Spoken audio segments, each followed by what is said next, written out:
Bine v-am găsit, dragii mei din Zodia Rac, oriunde v-ați afla. Bine ați venit tuturor pe canalul meu, Tarot Flori de Loto. Numele meu este Nina, pentru cei care nu mă cunosc, și desigur mă bucur ca de fiecare dată să vă am alături, atât pe dragii mei abonați, cum de asemenea și pe cei care poate sunteți pentru prima oară aici pe canal. Azi voi face o lectură generală pentru luna ianuarie, așa că, dragilor, toți cei care aveți Soare, Lună, Venus sau Ascendentul în Zodia Rac, atunci această lectură este de asemenea și pentru voi. Desigur, un aspect important de care trebuie să țineți cont, și anume faptul că voi vă construiți viitorul, așa că vă rog din suflet să luați decât acele mesaje care rezonează cu voi, iar restul lăsați-le să zboare în univers, pentru că sigur sunt pentru alte energii, pentru alte persoane care într-o mai mică sau mai mare măsură au o legătură cu Zodia Rac. Cum de altfel, dacă nu veți rezona deloc cu această lectură, nu face nimic, puteți viziona celelalte zodii care pot reprezenta pentru voi poate ascendentul, Luna, Venus sau oricare altă planetă importantă din cartea voastră natală.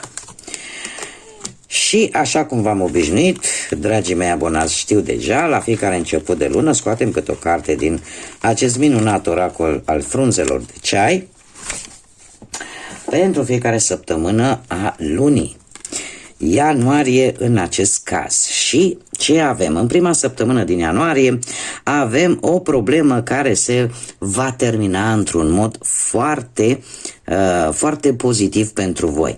Aș spune că ori veți relua o conexiune, o comunicare cu cineva, se va se va face acea punte de legătură, poate, între voi și o persoană sau o situație cumva se va rezolva într-un mod foarte benefic pentru voi. A doua săptămână avem Berbecul și se pare că veți avea de face ori cu o persoană din Berbec, de ce nu, sau cu o persoană care este foarte încăpățânată încă din a doua săptămână și mare grijă, pentru că e posibil să fie un pic și agresiv această persoană. Care în a treia săptămână poate implica anumite situații legate de familia voastră. Da? O implicare cumva, nu-mi spune dacă sunt probleme sau nu, sunt niște situații care au legătură cu familia voastră. Și când mă refer la familia voastră, mă refer în principal la legătura de sânge. La familia voastră cu legături de sânge. Mamă, tată, frați, surori. Da? Ultima săptămână din ianuarie vine cu buchetul. Se pare că veți primi o anumită atenție specială din partea unui sau unei admiratoare. Da? Veți avea așa sau poate pur și simplu veți avea parte de niște complimente frumoase.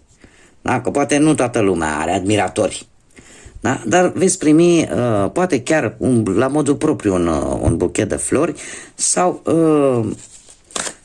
anumite lucruri frumoase vi se vor spune într-un anumit context fericit pentru voi. Haideți să vedem ce ne spune tarotul pentru voi, dragilor, în referitor la viața voastră profesională în luna lui ianuarie. Dragilor, ianuarie începe cu niște tensiuni la locul de muncă, cu niște tensiuni, ori pentru cei care deja aveți un job, este cineva acolo care nu prea vă suportă sau care tot vă caută nod în papură. Sau poate pur și simplu e un schimb de opinii în contradictoriu între voi, între șefi, între colegi, da? În care fiecare o ține pe lui. Și mai ales pentru cei care aveți, nu știu, poate propria afacere care implică și familia. Da? Și sunt membri ai aceleași familii. Totuși avem cavalerul de monede. Cavalerul de monede care vine cu cât de tare te-ai supărat, bine ar fi totuși să nu schimbi jobul în luna lui ianuarie, sau chiar dacă cumva, într-un fel sau altul să zicem, că ai fi obligat să o faci, să faci acest pas, să faci acest gest,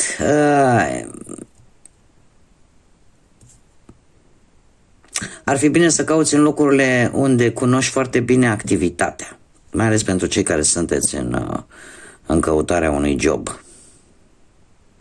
Da, să căutați acele joburi unde tu cunoști activitatea foarte bine, fără nicio urmă de îndoială. Faptul că avem totuși acest paș de bâte îmi vorbește de vești destul de bune în punctul ăsta de vedere al carierei, al vieții profesionale, și eu aș spune că vine o stabilitate. Undeva către sfârșitul lui ianuarie vine o stabilitate, vin niște schimbări favorabile din punctul ăsta de vedere al carierei și e posibil să apară un job pentru cei care sunteți în căutarea lui, un job unde va trebui să dați un interviu care va avea un rezultat pozitiv pentru voi. Da, chiar dacă începeți voi așa anul și implicit luna lui ianuarie, un pic așa în stare de tensiune, dar lucrurile cumva se vor calma și se vor îndrepta într-o direcție bună. Pe partea banilor avem stați așa.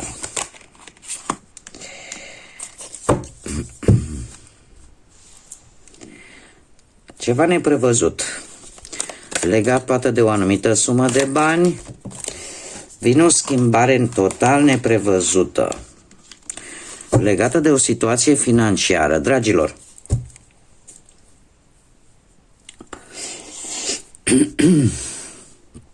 trebuie să vă spun că vei recupera posibil, deci apare o schimbare bruscă care te va ajuta pe tine să recuperezi niște bani, niște vechi datorii. Sau poate să fie bani din exterior, sau pur și simplu bani care vin poate, nu știu, dacă unii aveți ceva de văzut cu transportul, sau ați lucrat probabil în domeniul ăsta al transportului, cum de asemenea posibil din turism, unii dintre voi să se ocupe cu turismul și să, nu știu, să aveți ceva de luat din urmă, dar apare o schimbare bruscă la care nu vă așteptați probabil încă de la începutul lui ianuarie, care vă va ajuta cumva să recuperați aceste lucruri aceste sume de bani, să le puteți recupera, sau pur și simplu apare o schimbare bruscă și vă vin niște bani din exterior, din afară posibil să vă vină. Zecele de cupe îmi vorbește de faptul că sfârșitul lui ianuarie, încet lucrurile vor prospera, iar dacă ai ceva probleme, e posibil ca cineva din familie să te poată ajuta să o rezolvi, respectiva problemă materială. Da? Haideți să vedem cu dragostea cum stați, dragii mei din RAC, cei care sunteți într-o pereche.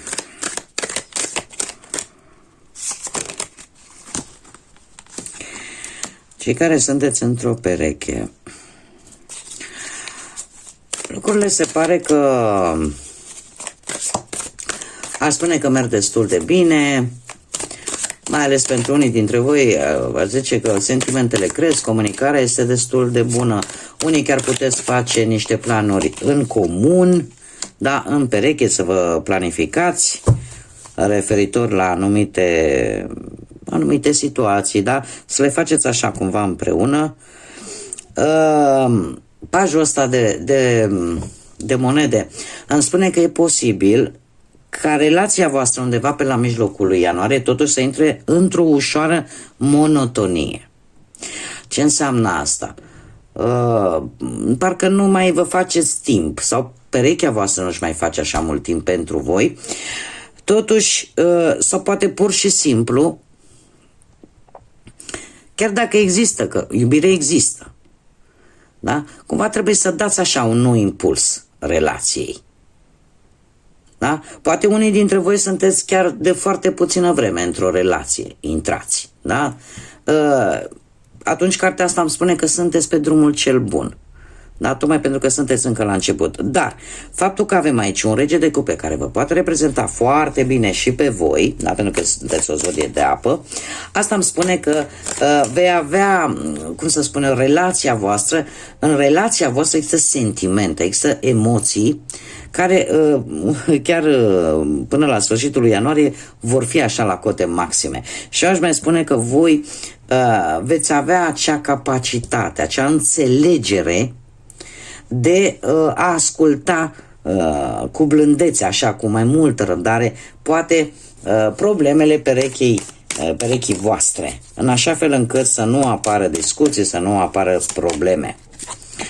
Este destul de bine aspectat acest aspect al dragostei pe partea asta a celor care sunteți într-o pereche. Cei care sunteți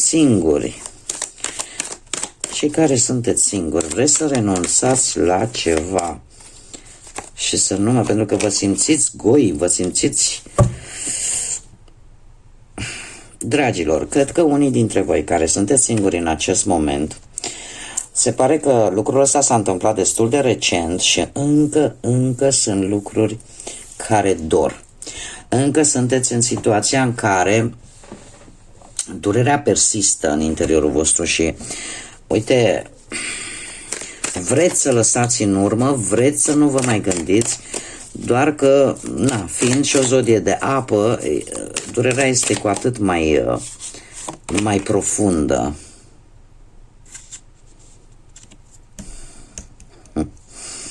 Dragilor, trebuie să vă spun un lucru. Cumva veți reuși cumva să depășiți momentul, cei care sunteți singuri, da? Mare atenție. Într-adevăr, vă simțiți goi, vă simțiți triști, vă simțiți dezamăgiți, vă simțiți cum este mai, cum este mai rău, pentru că în momentul în care ești dezamăgit în dragoste, suferința este cu atât mai mare. Totuși, trebuie să vă spun, tocmai de aceea am mai pus încă o carte, pentru că am vrut să văd ce se întâmplă după acest 3 de spade. Și aici avem Marea Preoteasă, care îmi spune două lucruri marșilate. Voi, undeva probabil către sfârșitul lui ianuarie, începutul chiar lui februarie, și o să vedem și atunci ce ne spun cărțile, veți avea un magnetism aparte, o aură așa foarte misterioasă, care va atrage privirile. Dar în același timp, mie Marea Preoteasă îmi spune că sunt multe lucruri pe care le știți și pe care e posibil să le coaceți la foc lent și să le scoateți la suprafață când se așteaptă mai puțin anumite persoane. Așa un soi de răzbunare, ca să zic așa, care poate să fie și acest lucru. Cum de asemenea, eu aș sugera totuși să nu vă lăsați purtați de această suferință atât de puternică, de această decepție, de această dezamăgire atât de mare și să încercați cu alte metode mai puțin ortodoxe de a rezolva lucrurile. Pentru că nu asta este soluția. Da? Este un sfat pe care cărțile, această carte în mod special, vi-l dă. Haideți să vedem ce numere angelice am pentru voi, dragilor, din RAC. Treaba asta cu suferința este grea. Sunt sigură că fiecare dintre noi, inclusiv eu, nu, am trecut cel puțin o dată în viață prin o suferință cruntă din dragoste. Și care este ideea? Că trebuie să ne dăm timpul necesar să putem traversa. Dar trebuie să ne dăm un timp de suferință, de a trece peste această suferință, de a ne obișnui cu ideea că un lucru a ajuns la un final. După care să ne repoziționăm și să mergem înainte. Și să nu lăsăm ca acea energie negativă, pornită poate din răzbunare sau pornită poate din disperarea de a nu pierde respectiva persoană, să ne facă să accesăm anumite energii negative care pe termen lung nu ne vor face bine. Bun. Care sunt numerele angelice pentru voi, dragii mei? Avem numărul 28, care poate să însemne 28 ianuarie, sau data de 10 ianuarie, să aibă o conotație importantă pentru voi. Ce ne spune acest număr angelic? Păi ne spune felul următor, că cu un pic de efort poți reuși lucruri mari. Trebuie să-ți dai seama de valoarea ta, de a munci cu ceilalți și transformă-te într-un lider, fii capabilă și înțelegătoare, pentru că poți uni anumite persoane și așa, într-o echipă formată, da, poți să reușești un anumit lucru. Este probabil o situație în care vei avea nevoie, adică nu vei putea rezolva lucrurile de unul singur sau de una singură și va trebui să ai anumite persoane lângă tine care te pot ajuta să definitivezi o anumită situație. Avem de asemenea 3 de 8, care este foarte important și care vorbește foarte mult de karmă. Avem data de 8, data de 16 sau data de 24 ianuarie, da? Care ne spune felul următor: pe măsură ce tu te vei focusa pe toate lucrurile minunate care te înconjoară, nu vei face altceva decât îți vei face loc, vei curăța acel drum care te duce către o energie pozitivă. Iar lucrul ăsta, energia asta pozitivă, poate veni pe oricare aspect al vieții tale. În felul ăsta îți vei crea un loc pentru abundență. Este foarte interesant pentru că ne vorbește foarte mult de energie pozitivă, așa cum v-am mai spus încă de la începutul acestei lecturi și de care posibil că sigur va trebui să țineți și cont. Haideți să vedem care este mesajul îngerilor pentru voi, dragilor din RAC, pentru luna ianuarie 2025. Și avem copilul, care ne spune în felul următor: copiii sunt cei mai importanți pentru tine, iar lucrul ăsta este foarte bine știut. Iar ei îți vor răspunde cu dragoste, toți, inclusiv acel copil interior pe care tu îl ții în interiorul tău. Are nevoie de iubire, are nevoie de atenție, de blândețe. Noi putem să-ți deschidem inima, este vorba de mesajul îngerilor pentru voi, dragilor. Noi putem să-ți deschidem inima și să-ți împrumutăm, să-ți dăm acel ajutor necesar pentru ca tu să poți să te organizezi și în felul ăsta să ai mai mult timp și mai multă energie pentru a te dedica acelor copii care au nevoie de tine. Este un mesaj care într-adevăr ne poate vorbi la modul propriu de proprii voștri copii și de atenția pe care la un moment dat probabil că au nevoie de-a lungul lunii lui ianuarie. E posibil ca unii dintre voi care sunteți părinți și aveți copii să fiți un pic mai atenți la proprii voștri copii, pentru că e posibil ca ei chiar să aibă anumite momente în care să aibă nevoie de ajutorul vostru. Da?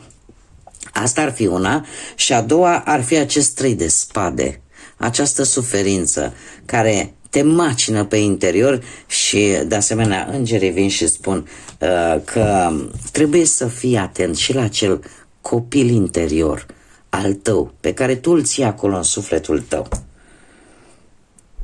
Da? Și să-ți faci timp pentru acel copil interior. Asta înseamnă că probabil unii dintre voi ar fi indicat, nu știu, dacă aveți anumite dorințe din copilărie pe care nu vi le-ați satisfăcut niciodată până acum. Da? Poate dacă aveți ocazia și aveți cu ce, satisfăceți-vă acele dorințe copilărești, acele vise pe care voi le-ați avut în copilărie. Pentru că de fapt acolo a rămas o parte din copiii care am fost. Acum, haideți să vedem. Inițiale de nume, prenume porecle sau pseudonim de persoane care pot avea o anumită importanță de-a lungul lunii ianuarie pentru voi, sau e posibil să apară chiar și inițialele voastre care să vă confirme că sunt informații importante pentru voi în această lectură. Și avem litera N, litera I, litera F, litera B, litera C, litera L, litera U și litera S. Bun, dragii mei, aceasta a fost lectura generală pentru luna ianuarie 2025 pentru voi, dragilor din RAC. Eu vă mulțumesc pentru atenție, desigur, vă aduc aminte pentru cei care nu v-ați abonat și poate ați rezonat sau poate v-a plăcut felul în care eu fac lecturile. Eu vă invit și vă aștept cu mare drag să vă abonați. Cum de asemenea, nu uitați de like-uri, nu uitați de comentarii, de distribuiri, lucruri pentru care vă mulțumesc anticipat. Faptul că ne aflăm la începutul unui nou an, trebuie să vă urez, dragilor, tuturor, atât dragilor abonați, cum de asemenea și celor care încă nu sunteți abonați, tuturor, să vă doresc ca anul 2025 să fie un an cât mai plin, în primul și în primul rând, de înțelepciune, de lumină și liniște în suflete, în gânduri, de multe lucruri bune și de multă energie pozitivă, pentru că vă spun sincer, o să avem nevoie. O să avem tare mult nevoie. Așa că, dragilor, până data viitoare când ne vom reîntâlni, numai bine vă doresc și să fiți iubiți.